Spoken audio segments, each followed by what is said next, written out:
이 시간 우리에게 주시는 하나님의 말씀은 갈라디아서 2장 1절에서 10절까지 말씀입니다.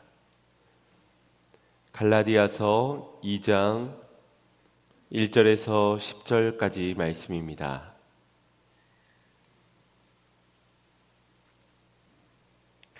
갈라디아서 2장 1절에서 10절까지 말씀 제가 봉독해 올리겠습니다.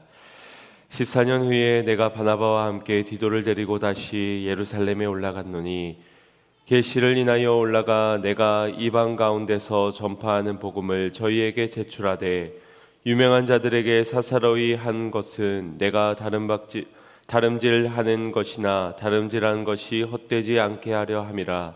그러나 나와 함께 있는 헬라인 디도라도 억지로 할례를 받게 아니하였으니 이는 가만히 들어온 거짓 형제 까닭이라.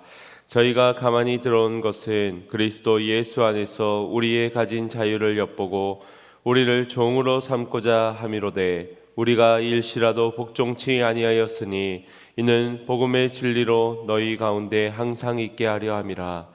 유명하다는 이들 중에 본래 어떤 이들인든지 내게 상관이 없으며 하나님은 사람의 외모를 취하지 아니하시나니 저 유명한 이들은 내게 더하여 준 것이 없고 도리어 내가 무할례자에게 복음 전함을 맡기를 베드로가 할례자에게 맡음과 같이 한 것을 보고 베드로에게 역사하사 그를 할례자의 사도로 삼으신 이가 또한 내게 역사하사 나를 이방인에게 사도로 삼으셨느니라.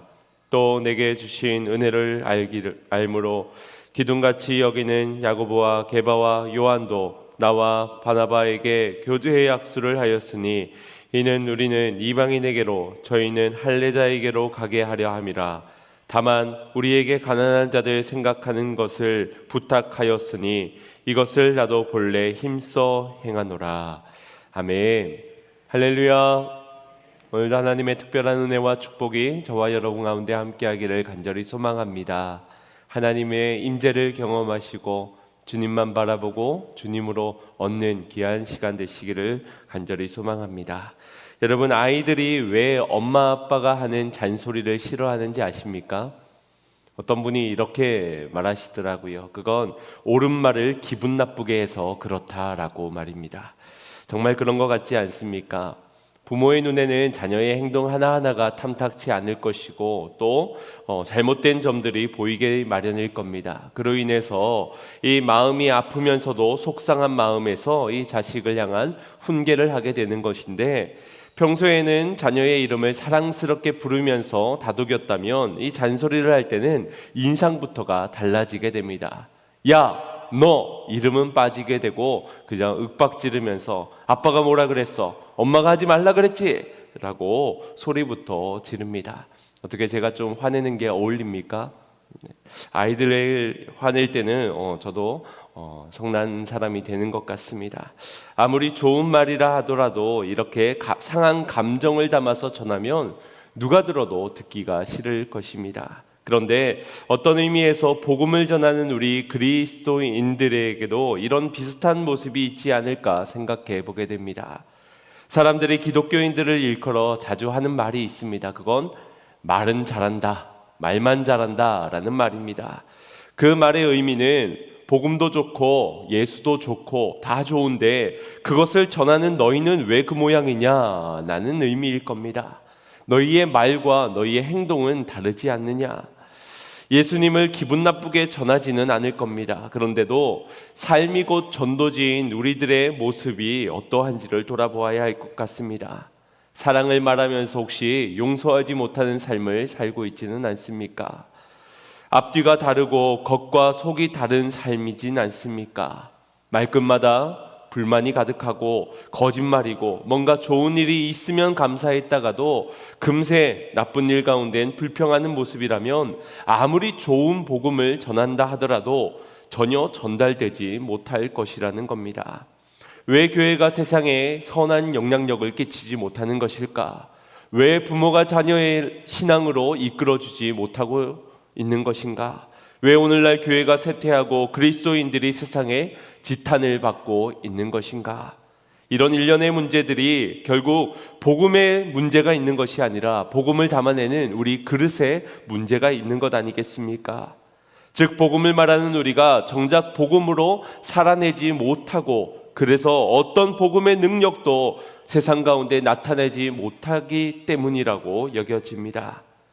19세기 러시아에는 기독교인이 무려 9만 명이나 되었다고 합니다. 그리고 성직자는 무려 6만 명이 넘었다고 하지요. 하지만 공산당원 닷 5만 4천 명에 의하여서 나라가 넘어가고 맙니다. 물론 그들의 손에 들려진 총과 칼이 위협적이었겠죠. 그럼 무력 진압으로 인해서 어떤 손쓸 방법이 없었다라고 말하겠지만, 그럼에도 근본적인 문제라고 한다면 그리스도인들이 정말 복음의 능력이 무엇인지를 알지 못하고 또 십자가의 능력대로 살아내지 못했기 때문은 아니겠습니까? 우리가 복음을 알고도 복음으로 살아내지 못하는 이유가 있다면 그것은 무엇일까? 그건 복음만으로 충분하다는 것을 믿지 못하기 때문이고, 복음의 능력이 무엇인지 복음의 능력을 전혀 모르고 살아가고 있기 때문입니다. 다른 능력을 붙잡고 살아가니 어쩌면 복음의 능력이 나타나지 않는 것이라고도 할 수 있겠습니다.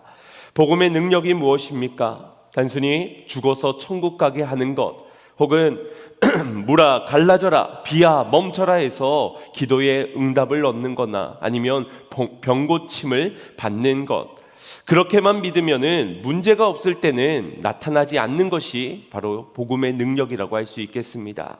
죽어야만 나타나는 능력이 되는 것이고, 심각한 문제나 위기, 고난, 시험 가운데서만 나타날 수 있는 능력이 되어져 버리고 마는 겁니다. 복음의 능력은 우리의 모든 인생을 바꿀 수 있을 뿐만 아니라 우리에게 주어진 모든 시간 속에서도 나타날 놀라운 능력이자 세상을 변화시키기 충분한 능력임을 믿습니다. 우리는 오늘 말씀을 통하여서 복음의 능력이 무엇인지를 깨닫고 그 능력을 내게 주셨으니 이제 나타내며 살고자, 복음의 능력을 나타내며 살고자 결단하는 시간이 되기를 간절히 소망합니다.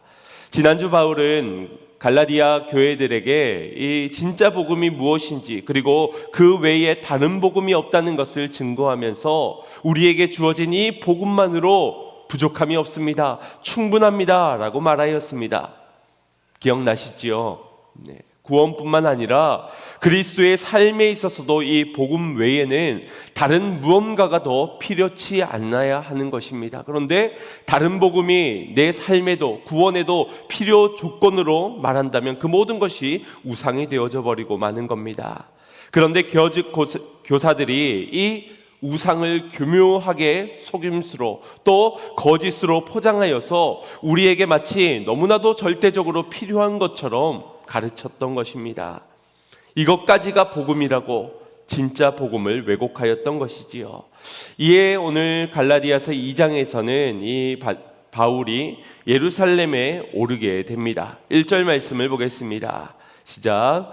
14년 후에 내가 바나바와 함께 디도를 데리고 다시 예루살렘에 올라갔노니. 아멘. 바울이 예루살렘에 총 3번을 올라가게 되는데, 오늘의 이 장면이 두 번째의 방문인지 세 번째의 방문인지 여러 학자들마다의 의견이 분분합니다. 그것을 다 다루기는 어렵고, 어쨌든 지금 예루살렘을 방문했을 때로부터 14년이 흐른 시점에서 다시 방문하게 되었다는 것입니다. 굳이 그가 이 14년이 지났다는 것을 밝히고 있는 이유는 그만큼 복음이 지금 훼손되고 있는 것이 매우 심각한 상황이기 때문에 내가 14년 만에 이 예루살렘을 가야만 한다라는 것이겠고, 그는 사명을 따라 그리고 하나님의 계시를 따라 살아가는 자로서 자신을 향해 사도성을 의심하며 내가 전하는 이 진짜 복음마저도 의심을 받고 있는 이 상황을 그냥 묵과할 수 없기 때문에 내가 14년 만에 다시 저 예루살렘을 오직 하나님의 영광을 위해 하나님의 인도를 따라 복음의 진정성을 너희에게 전하기 위해서 내가 간다라고 말하는 것일 겁니다. 특별히 그의 곁에 바나바와 디도가 함께 갔다, 함께 그를 데리고 갔다라고 기록합니다. 왜일까요? 여기에서는 재미있는 요소들이 있습니다. 이 바나바는 이스라엘에서 태어난 레위인입니다. 그래서 본토에서 태어나 자라온 레위인으로서 하나님의 말씀을 배우고 또 경험하고 유대 전통을 따라 살아왔던 그런 인물입니다. 그래서 바울이 지난날 그리스도인들을 핍박하고 받게 하였던 그의 과거로 인하여서 그의 전하는 복음을 사람들이 믿어주지 않았을 때에 이 바나바가 바울을 도와주면서 그를 대변해 주면서 그가 전하는 복음에 힘을 실어줬던 이입니다. 그러니 이 바나바의 별명이 위로의 아들이라는 것이 이해되고 공감되어지는 부분이기도 합니다. 그런가 하면 이 바울은 이방에서 태어나 그곳에서 자라난 유대인입니다. 그러니 오늘날로는 교포 2세라고 할 수 있는 것이죠. 그는 유대인이지만 타국에서 태어나 거기에서 그리스의 문화를 배우고 헬라식 문화들을 능통하게 배워갔습니다. 또 마지막 디도라는 사람은 완전히 이방 나라에서 태어난 이방인입니다. 출신으로 볼 때 이 세 사람이 완전히 다른 것이지요. 정통 레위인, 그리고 다른 타국에서 태어난 유대인, 그리고 완전 이방 나라에서 태어나고 자라난 이방인. 결국 이 신학적인 논쟁이 유대인이 헬라를 받았던 것처럼 이 이방인도 과연 할례를 받아야 하는가라는 부분에서의 논쟁이기 때문에 각기 다른 출신의 사람들이 함께 이 예루살렘 공의회를 향하였던 것입니다. 그리고 이어진 이 말씀을 보시면 이렇게 말씀하고 있습니다. 합독해 보겠습니다. 계시를 인하여 올라가 내가 이방 가운데서 전파하는 복음을 저희에게 제출하되 유명한 자들에게 사사로이 한 것은 내가 다름질하는 것이나 다름질한 것이 헛되지 않게 하려 함이라. 아멘. 계시를 인하여라고 밝히고 있으면서 여기서 유명한 자들에게 사사로이 한 것 하면서 유명한 자들이라고 말하고 있습니다. 다시 말해서 갈라디아 교인들이 인정하는 사람들, 꽤나 이 그리스도인들 사이에서 유명한 이들, 인정받는 사도들을 말하고 있는 겁니다. 어쩌면 바울의 입장에서 굉장히 자존심 상할 수 있는 그런 말 아니겠습니까? 자신은 지금 자기가 세운 그 교회의 성도들에게 사도성을 의심을 받고 있는 입장에서 너희들이 인정하는 사도들, 너희들이 인정하는 그 유명한 사람들에게 내가 찾아가서 말하고 있다라는 것을 말을 할 때 이 바울의 마음이 그리 좋지는 않았을 것 같습니다. 그들의 말만은 신뢰받고 있는 상황, 나의 말은 신뢰를 받지 못하고 있는 이 상황에 그가 얼마나 마음이 낙심이 되었겠습니까? 에라이 내가 안 하고 말지. 믿기 싫으면 믿지 말라고 해. 안 믿으면 그만이고 못 믿겠으면 지네 손해지 뭐 내 손해인가. 나 인정해주는 교회들도 많이 있으니 나 환영해주고 나 사도로 인정해주고 내 복음을 다 영접한 그들에게 내가 가야지. 상처받은 만큼 갈라디아 교회를 향해 손절할 수도 있는 그런 상황 같습니다.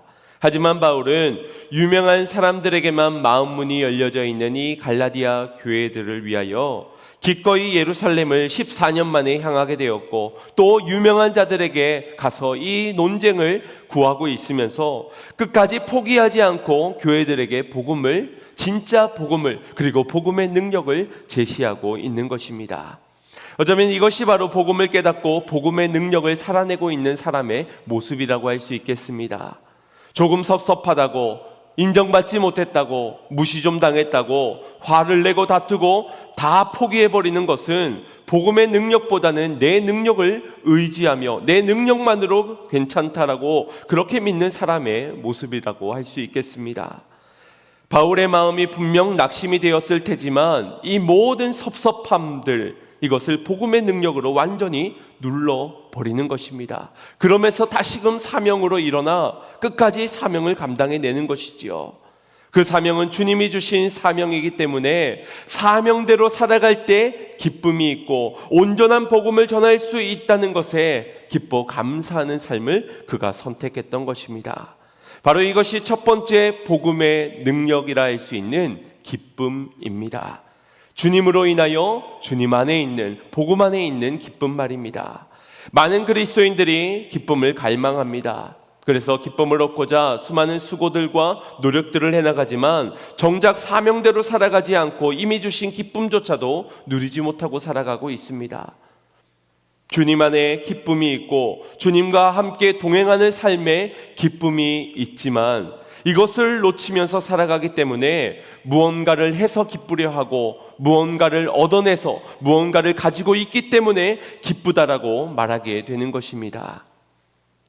유명한 설교자인 척 스미스 목사님께서 이전에 개척교회 시절 정말 필요한 돈이 있어서 하나님께 간절히 기도를 드렸던 적이 있었다고 합니다. 그때 어느 한 성도분이 전화를 걸어서 이 척 스미스 목사님에게 이런 말을 하셨습니다. 하나님께서 기도하는 중에 목사님에게 돈을 송금하라고 하셔서 내가 돈을 보냅니다. 그리고 그 돈을 확인했을 때 정확히 필요하였던, 기도했던 만큼의 금액이었습니다. 목사님은 전화를 끊고서 얼마나 흥분이 되었던지 기쁜 나머지 사모의 이름을 간곡히 크게 부르면서 달려가 사모님의 손을 부여잡고 흔들면서 신나게 춤을 추셨다고 합니다. 그런데 그 순간 주님의 음성이 그분의 마음속에 들려오기를, 척 스미스, 너 너무 좋아하는 것 같다. 네가 나 때문에 아내의 손을 잡고 춤을 춰본 적이 있었더냐. 이런 마음의 감동이 되어지더랍니다. 그 순간 목사님은 추던 춤을 멈추고 무릎을 꿇을 수밖에 없었습니다. 생각해보니 주님보다 돈이 생긴 것이 자신은 더 기뻤던 것입니다. 그것을 더 좋아하고 있었던 것이지요. 그래서 그분은 마음의 회개를 하였다라고 합니다. 어떤 이들은 복권에 당첨됐다고 기뻐합니다. 어떤 이들은 질병이 고침받아서, 또 어떤 이들은 자녀가 명문대에 합격해서 기쁘다라고 말합니다. 그러나 그때가 가장 조심해야 할 때입니다. 왜냐하면 복음으로 인한 기쁨보다 나타난 현상이나 어떤 결과로 인하여서 기뻐하는 것일 수 있기 때문입니다. 그것으로도 물론 기뻐할 수 있지만 정작 복음 안에 있기 때문에 복음으로 인하여 기쁨은 사라져 있는 것을 발견하지 못하는 것이지요. 그래서 그럴 때면 내가 지금 복음 안에서 복음으로 인한 기쁨은 있는가를 돌아보아야 합니다. 복음 밖에 있으면서도 깨닫지 못한 채 그저 나타난 현상과 결과들에 의해서만 내가 기뻐하고 있는 것은 아닌가, 반드시 점검해 보아야 할 때라는 겁니다. 우리가 기쁨이 없을 때는 이렇게 진단할 수 있습니다. 내가 복음을 주셨지만 주 예수 그리스도의 능력이 내게 없구나. 복음의 능력을 내가 잃어버렸구나. 그래서 내게 기쁨이 사라졌구나. 복음 안에 있지 못한 자신을 쉽게 발견하고 또 돌이킬 수도 있지만 이 기뻐할 만한 상황 때문에 기뻐하고 있는 속에서는 내가 복음 안에 있든지 복음 밖에 있든지 그것을 알기도 어렵고 또 좋은 것에 취해 그냥 복음 밖에 있어도 기쁘기만 하면 된다. 그렇게 넘어갈 수 있기 때문입니다. 하박국 선지자는 자신의 기쁨이 무엇인지를 이렇게 고백하였습니다. 하박국 3장 17절 18절 합독하겠습니다. 시작. 비록 무화과 나무가 무성치 못하며 포도나무에 열매가 없으며 감람나무에 소출이 없으며 밭에 식물이 없으며 우리의 양이 없으며 외양간에 소가 없을지라도 나는 여호와를 인하여 즐거워하며 나의 구원의 하나님을 인하여 기뻐하리로다. 아멘. 왜 기뻐하고 있습니까? 그건 복음 안에 이 기쁨의 비밀이 있고 그 비밀을 내게 허락하여 주셨으니 기뻐할 수밖에 없는 것입니다. 19절에 이어서 이렇게 고백합니다. 주 여호와는 나의 힘이시라. 나의 발을 사슴과 같게 하사 나로 나의 높은 곳을 다니게 하시리로다. 아멘. 이 복음을 알고 믿는 자는 복음으로 인하여, 복음만으로 인하여 늘 즐거워하고 기뻐하며 살아갈 수 있는 것입니다. 이것이 바로 복음의 능력입니다. 영원한 기쁨, 빼앗기지 않을 그 기쁨, 이것이 바로 우리가 나타내야 할 복음의 능력이라는 것이지요. 그런 기쁨으로 누리며 살아가는 성도님들 되시기를 축복합니다. 이어서 본문 3절 4절 말씀을 보겠습니다. 시작. 그러나 나와 함께 있는 헬라인 디도라도 억지로 할례를 받게 아니하였으니 이는 가만히 들어온 거짓 형제 까닭이라. 저희가 가만히 들어온 것은 그리스도 예수 안에서 우리의 가진 자유를 엿보고 우리를 종으로 삼고자 함이로되. 아멘. 디도는 앞서 말씀드린 대로 완전한 이방인인데 그가 예루살렘에 방문하였을 때 그에게 할례를 강요하지 아니하였다라는 겁니다. 왜냐? 그것은 구원의 기준이 아니기 때문입니다. 당시 유대인들이 이방인들을 부정하다고 일컬어서 그와 대화를 나누는 것도, 또 이방인들과 교제하고 또 식사를 함께 하려 하지도 않았습니다. 그 유명한 사람들이 지금 이 이방인 디도와 함께 교제하고 나누면서 그 어떤 것도 요구하지 않고 있다라는 것입니다. 그런데도 거짓 형제들은 어떤 말을 합니까? 할례를 받아야 한다라고 강조하는 겁니다. 우리가 은혜로 말미암아 가진 자유를 빼앗아서 어떻게든 우리로 종을 삼으려고, 노예 삼으려고 하고 있다는 것이지요. 이것이 얼마나 터무니없는 말인지를 이렇게 말하면 조금 이해하기가 쉬울 것 같습니다. 혹시 당신 구원받고 싶습니까? 그러려면 우리나라 사람이 되어야 합니다. 한국 사람이 되어야 하는데 먼저 한글을 사용해야 하고요. 또 한복도 입어야 합니다. 그리고 청국장에 밥에 비벼 먹을 수 있어야, 그래야 한국 사람이 됩니다. 혹시 김치는 담글 줄 아십니까? 아하, 김치는 담글 줄 알고 김치를 매 끼니마다 먹을 수 있어야, 또 마늘도 섭취할 수 있어야 진짜 한국 사람이 되고, 그래야 진짜 구원을 얻을 수 있습니다. 얼마나 말도 안 되는 제안입니까? 우리나라 시민권을 얻을 수 있는 방법도 틀렸을 뿐더러 그것이 구원과는 더더욱 아무런 상관이 없는 것입니다. 여러분, 술 마시면 구원을 못 받는 것입니까? 담배를 피는 사람은 절대 천국 갈 수 없는 것입니까? 그런 죄를 짓고도 어찌 염치 없이 구원을 받으려 합니까? 죄사함을 받기 위해서라면 평생 속지 않은 마음을 가지고 주의를 지키고 헌신하고 헌금하며 사세요. 여러분, 정말 그렇습니까? 아니죠. 그것이 구원의 조건이 될 수는 없는 겁니다. 그런데 이런 거짓된 가르침으로 우리를 종으로 삼으려 하는, 노예로 삼으려 하는 것이 바로 사단의 전략이라는 겁니다. 사단은 우리를 율법의 노예가 되려 합니다. 무슨 염치로 하나님 앞에 예배할 수 있을까? 그러나 기억하십시오. 복음의 능력은 우리를 자유케 하였습니다. 두 번째 복음의 능력은 바로 진리로 우리에게 주신 자유입니다. 로마서 8장 1절 2절 말씀에 그러므로 이제 그리스도 예수 안에 있는 자에게는 결코 정죄함이 없나니 이는 그리스도 예수 안에 있는 생명의 성령의 법이 죄와 사망의 법에서 너를 해방하였음이니라. 아멘. 진리가 우리를 죄와 사망의 법으로부터 진정한 자유를 허락하여 주신 것입니다. 하지만 제가 어린 시절 경험하였던 교회들 가운데서는 자유가 별로 없었던 것 같습니다. 그래서 한번 생각해 보니 교회에서 절대 하지 말아야 하는 행동이 여러 가지가 생각이 나더라고요. 지금은 많이 달라지긴 하였지만 그 당시에는 이런 것들이 불문율처럼 꼭 지켜야 하는 사항들이었습니다. 먼저 절대 교회 예배당에서는 뛰어서도 안 되고 떠들어서도 안 된다. 그래서 어른들이 늘 자주 볼 수 있는 모습들이 조용이라는 말을 항상 들었던 것 같습니다. 경고의 제스처지요. 물론 예배가 방해되지 않도록 스스로 조심도 해야 하겠고 또 주의도 주면서 가르쳐야 할 일이긴 하겠지만 그것이 마치 절대적인 것처럼 뛰는 아이들에게 아주 혼쭐을 내주고 다시는 뛰지 못하도록 경고를 하면서 어떤 애기 엄마는 애가 울면은 애를 들쳐업고 교회 밖으로 죄인 되듯이 막 뛰쳐나가는 그런 모습들을 얼마나 많이 보게 됩니까? 애가 울어야 애지 안 울면 그게 애겠습니까? 그런데 애를 울지 못하도록 한 것이 바로 옛날의 전통교회였던 것 같습니다. 또 모자를 쓰면 안 되고 염색을 해서도 안 된다. 이것이 저를 굉장히 속상하게 했습니다.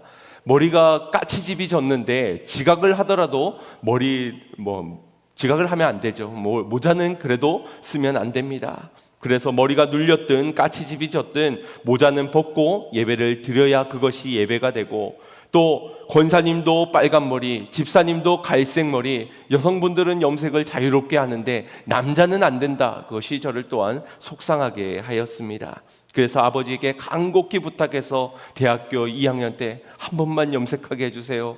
군대 가기 전에 한 번만 해보게 해주세요. 소원입니다 해서 겨우 한 2-3달 정도 염색을 했던 기억이 납니다.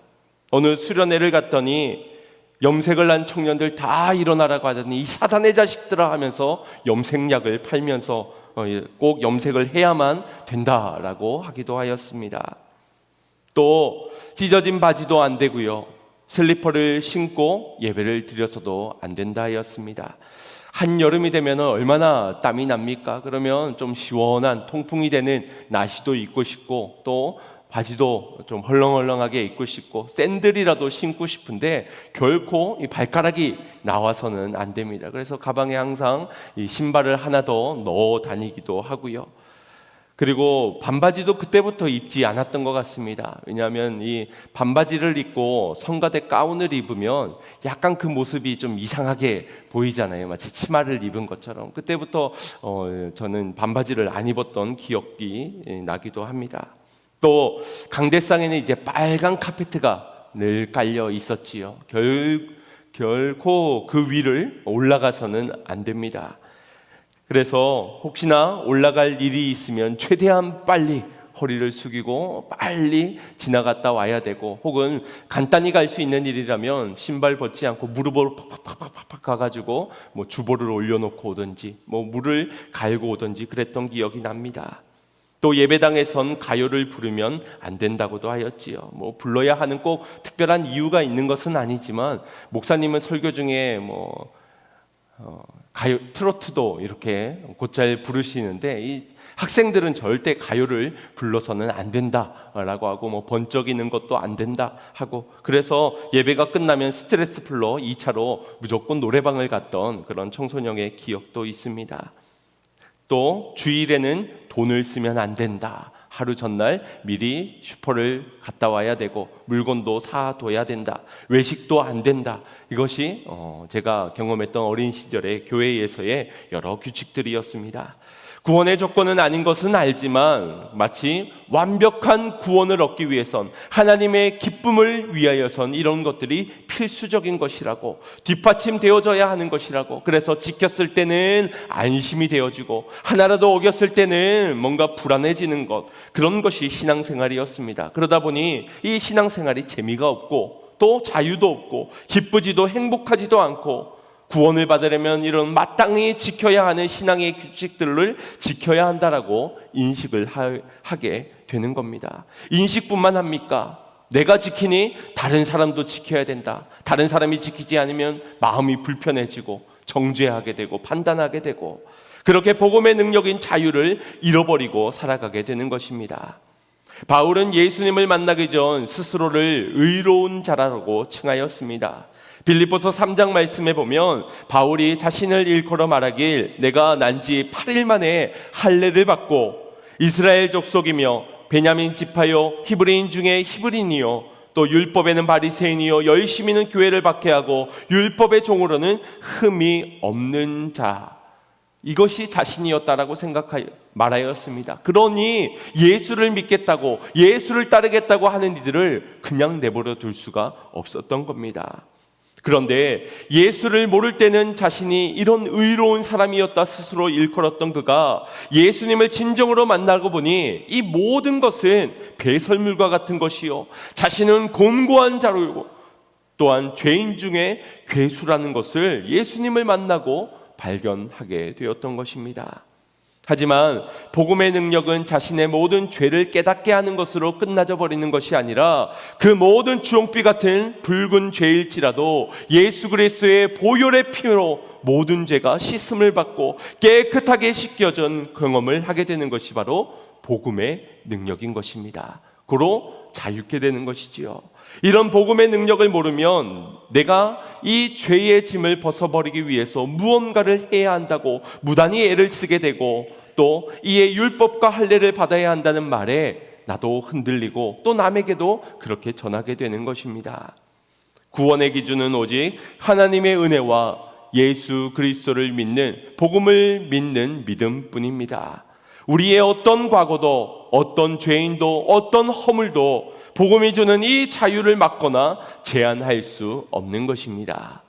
복음으로 살아내지 못하게 하는 강력한 유혹은 아마 이 복음의 능력을 제한하고 또 한계를 두면서 우리로 하여금 허락되어진 이 자유를 누리지 못하게 하여 적당히 타협하도록, 그래서 해야만 하는, 지켜야만 하는, 그래야 구원을 얻을 수 있다는 타협안을 갖게 만드는 것입니다.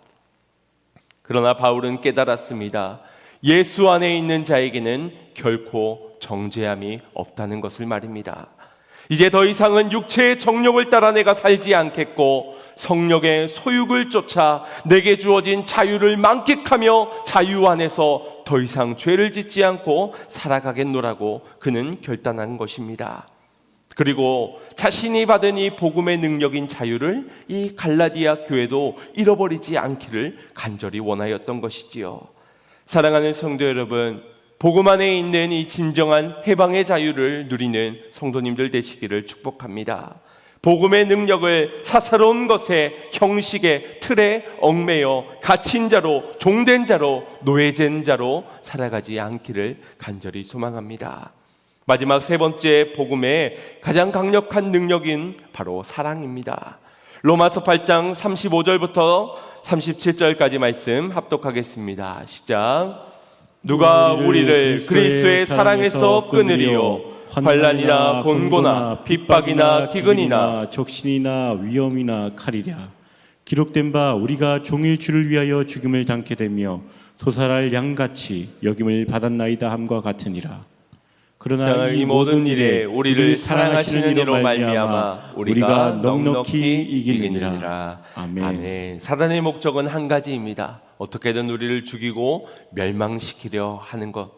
이를 위해서 여러 가지의 무기가 사용되어지는데, 우리를 공격할 때 이 35절에 기록되어져 있는 것들을 통하여서 우리를 공격하게 됩니다. 환난을 줍니다. 외부로부터 오는 어떤 환경적인 어려움들이지요. 곤고, 내면에서 솟아나는 근심됨, 염려, 걱정의 것들입니다. 밖에는 이 믿음을 가지고 있다는 이유만으로 당하게 되는 여러 가지의 고통과 고난, 그리고 기근은 가난과 굶주림이며, 적신은 헐벗음이며, 위험은 신앙생활 간의 여러 가지의 위험 요소며, 칼은 곧 죽음의 공포를 말하고 있습니다. 이런 위협들 앞에서 우리는 복음의 능력을 믿지 못한 채 넘어지기 일쑤라는 겁니다. 때마다 오라 나는 곤고한 자로다, 주여 나를 떠나소서 나는 죄인으로소이다, 이렇게 시인하며 탄식하며 괴로워할 수밖에 없는 것이 우리의 인생이라 할 수 있겠습니다. 이것이 우리의 한계요 한숨이기 때문에 사단은 늘 집중적으로 우리의 이 연약함을 끊임없이 비난하고 저주하고 정죄하고 고소하는 것입니다.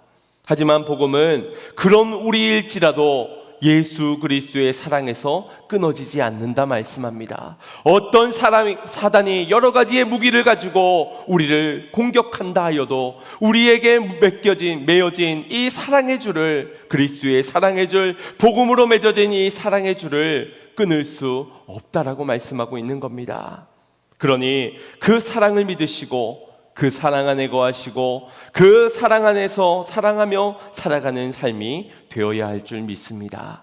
이것이 바로 복음의 능력이요, 우리가 나타내야 할 사랑의 능력인 것입니다.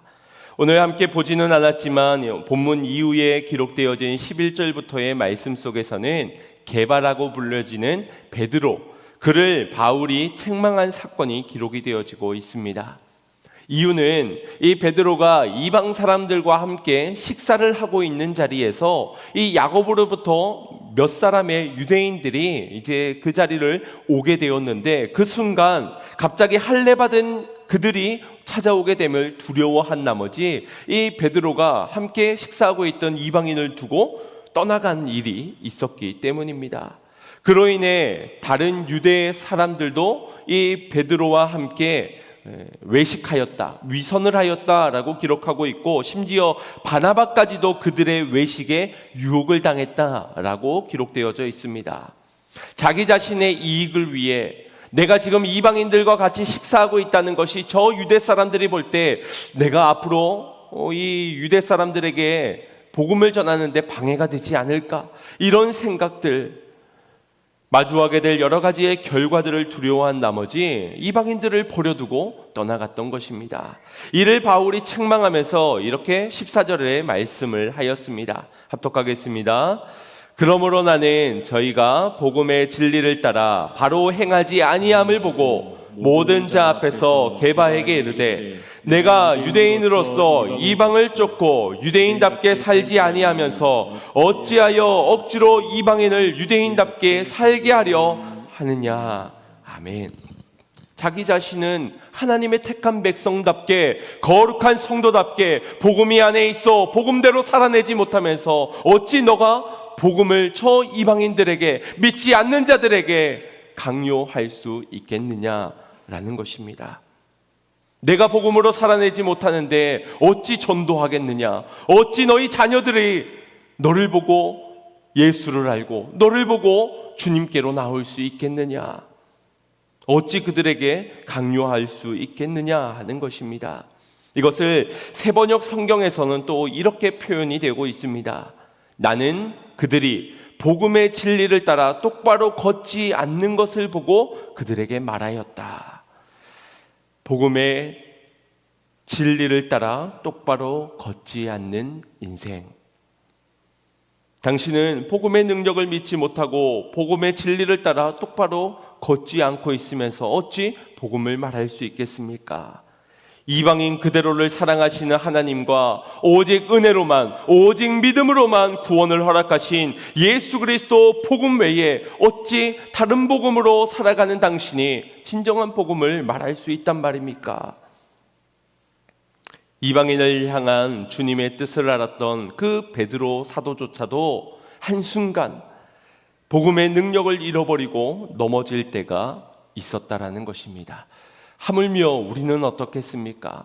하물며 우리는 얼마나 복음의 능력대로 나타내 보이며 살아가는 것이 힘들겠습니까? 복음의 능력으로 살지 않으면 이와 같이 언제든지 넘어지고 자빠지고 오히려 저들의 조롱거리가 될 수 있는 것이지요. 힘을 잃고 죄악의 종으로 살아가기 쉽상인 것입니다. 오늘날 아무리 시대가 혼탁하고 가치관이 혼돈되고 있는 이런 상황 속이지만 복음의 능력을 믿는 그리스도인들은 복음의 진리를 따라 똑바로 걸어가야 할 줄 믿습니다. 복음으로 우리에게 열려진 진리의 길을 따라 좌로나 우로나 치우치지 마시고, 이래서 어쩔 수 없어, 저래서 이게 최선이야, 그렇게 갈피를 잡지 못하고 방황하며 돌아가지 마시고 복음의 진리의 길을 따라 끝까지 걸어가시길 바랍니다. 그렇게 걸어가는 것이 결국 복음의 능력이요, 그렇게 걸어갈 때 복음의 능력은 나타나게 되는 것입니다. 복음으로 기뻐하십시오. 진리 안에서 자유하시기 바랍니다. 그리고 주님이 복음으로 허락되어진 그 사랑 안에서 사랑하며 사시길 바랍니다. 억지로 기뻐해야지, 난 자유해, 왜 나를 억압하려 해? 내게 준 사랑만큼만 갚아가는 그 사랑, 과연 그것이 복음의 진리를 따라 똑바로 걷는 것이겠습니까? 그것이 과연 복음의 능력이겠습니까? 애쓰지 않아도 됩니다. 그저 주님의 복음 안에서 복음을 따라 진리를 따라 똑바로 걸어가면 복음의 능력은 자연히 우리에게 나타나게 될 것입니다. 우리에게 주신 복음에 이 모든 능력이 있음을 믿으시길 바랍니다. 다른 복음, 다른 것으로 채울 수 없으니 오직 복음만으로 살아갈 때 이 모든 능력이 우리의 삶에 나타날 줄 믿습니다. 우리 그것을 믿는 마음으로 20절 말씀 함께 합독하겠습니다. 시작. 내가 그리스도와 함께 십자가에 못 박혔나니 그런즉 이제는 내가 산 것이 아니요 오직 내 안에 그리스도께서 사신 것이라. 이제 내가 육체 가운데 사는 것은 나를 사랑하사 나를 위하여 자기 몸을 버리신 하나님의 아들을 믿는 믿음 안에서 사는 것이라. 아멘. 이것을 믿으시길 바랍니다. 십자가의 능력, 복음의 능력, 하나님의 은혜로 주신 이 복음을 헛되이 하지 마시길 바랍니다. 내가 복음의 능력을 믿지 못하고 진리의 길을 따르지 못함으로 인하여서 주님의 십자가의 능력을 헛된 것으로 증거하는 삶이 되질 않길 원합니다. 주어진 복음 안에서 날마다 복음의 능력을 나타내며 사는 우리 양문의 모든 공동체 되시기를 주님의 이름으로 축원드립니다. 우리 주어진 말씀 생각하시면서 주님의 그 능력, 십자가의 능력, 복음의 능력, 그 선한 능력을 우리 함께 찬양하며 기도하겠습니다. 주 선한 능력으로 와드시네 그 크신 팔로 날 붙드시네 절망 속에도 흔들리지 않고 사랑하는 주 얼굴 부활이 선한 능력으로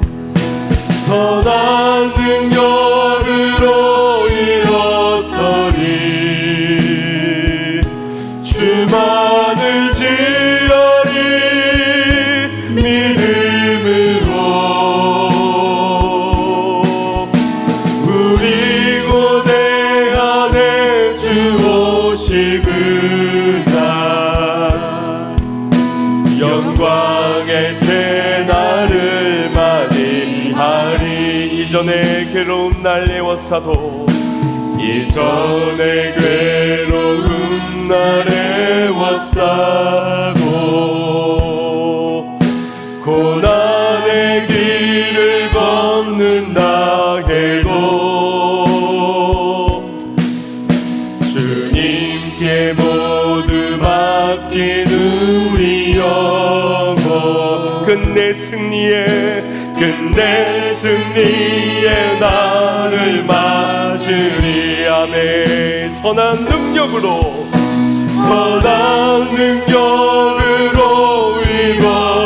일어서리 주만을 지어리 믿음으로 우리 고대 안에 주 오실 그날 영광의 새날을 맞이하리. 주님이 마신 고난의 쓴 잔을 주님이 마신 고난의 쓴 잔을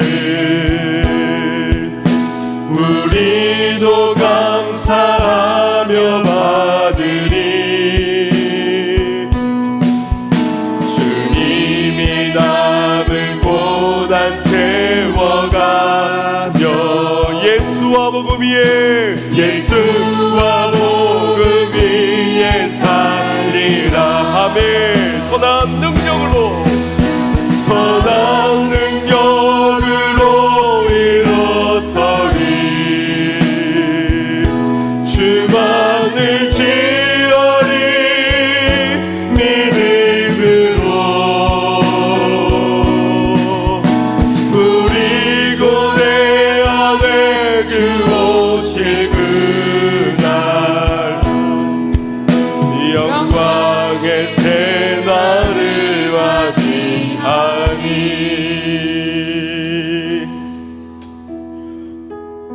우리가 정말 복음의 무엇인지를 안다면 어찌 내 마음에 상함이 있다고 내 마음이 실족됨이 있다고 사명마저 버려둘 수 있습니까?